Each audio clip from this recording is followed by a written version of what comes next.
So I did one thing, and because of this, suddenly everybody thought I'm become some kind of an enemy. But, family drama started, my mother started crying. So once a month I went to college just to check if they're keeping their part of the deal. What was aimless wandering, now it's become formidable knowledge.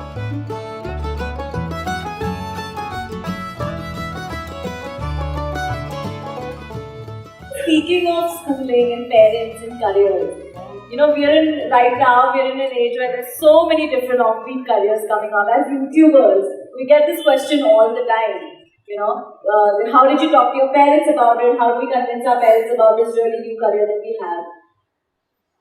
I want to ask you, if you had to convince your parents and tell them that this is how did that discussion go? Did that happen where you had to sit them down and tell them that this is what I'm going to do for the rest of my life? I want to do YouTube now. Like, did that happen with you too? You're doing YouTube right now. Not everybody can be convinced about everything, okay? Some things are just done. So, just to give you an example, when I passed my 12th standard, at that time it was called PUC. After that, I decided I will educate myself, I don't want to go to college. This is a family where everybody is educated, not going to college is like sacrilege. At least today, there is a little more flexibility. Those days, it's like if you don't go to college, you're finished.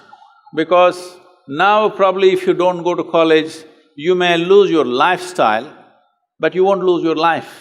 That was a generation, if you don't go to college, you lost your life, you're on the street, that's about it.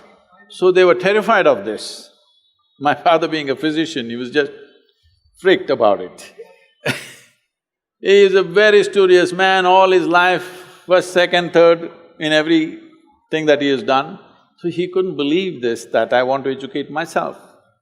So I did one thing, and because of this, suddenly everybody thought I'm become some kind of an enemy. And they were not even talking to me properly. I did one thing. I was just to tell you, I was such a big eater. I would eat 10 times, at least 10 times of what I eat today. But I never was putting on weight or anything because my level of physical activity was such. I could just run up a coconut tree, I was made like that. So I was every day cycling about 50, 60 kilometers, swimming in the Kaveri and going back like this, so eating this. I decided to go to the Mysore University library. Every day when they open at 9, I went, 8 in the evening they close. That entire time I sat there, read all kinds of stuff. From Homer to popular mechanics, to National Geographic, to literature, to geography, this, that, whatever. Whatever came my way, every day for 1 year I read like this, just all kinds of things. But the most important thing for me was, though I was such a huge eater at that time, this 1 year I went without a meal. Morning I ate as much as I could, breakfast at home, and I went there and sat there the entire day without a meal, which was a huge achievement for me, because without food I could stay.